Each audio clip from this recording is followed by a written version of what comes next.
Amid news of Joseph Duggar's arrest, it's important to remember that pedophilia is a feature, not a bug, of Christian fundamentalism. In case you missed it, Joseph Duggar was arrested yesterday for molesting a 9-year-old girl in 2020, and this comes on the heels, obviously, of Josh Duggar being arrested years ago for possessing CSAM after molesting his sisters when he was younger. I also think this is a good time to point out that Josh and Joseph Duggar are not the only people in the Duggar family who have been accused of some heinous acts against children. The patriarch of the Duggar family, Jimmy Lee Duggar, who was Jim Bob's father, was known to be a predator.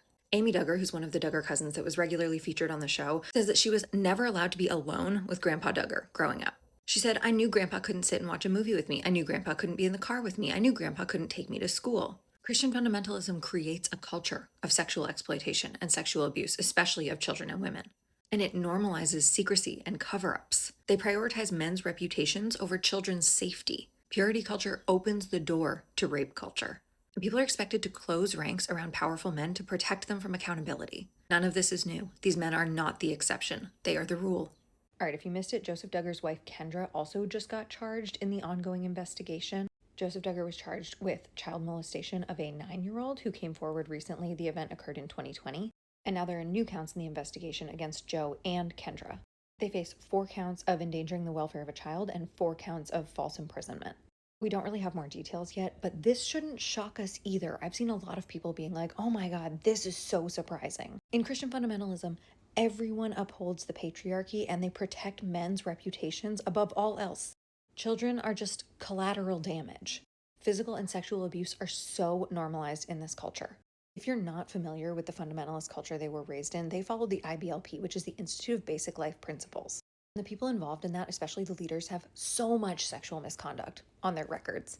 But everyone, I mean everyone, including the wives, work together to cover up this abuse. If you're not super familiar with the Duggars and their practices, you might not have heard of blanket training, which is something that they do from infancy. Basically, it's an excuse to physically abuse infants and toddlers.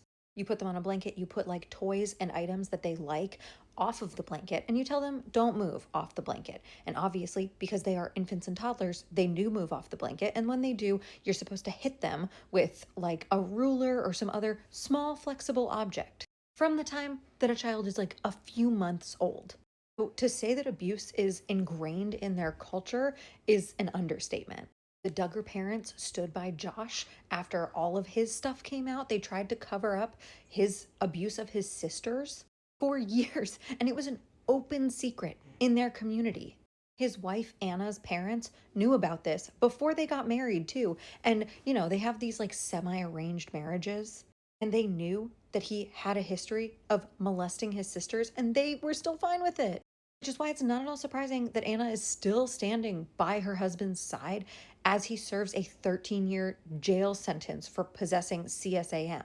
When the news came out about Joe, everyone was like, oh, I really hope that Kendra gets out. Are you kidding? Kendra was involved. It wouldn't surprise me if Anna was involved with Josh's stuff too.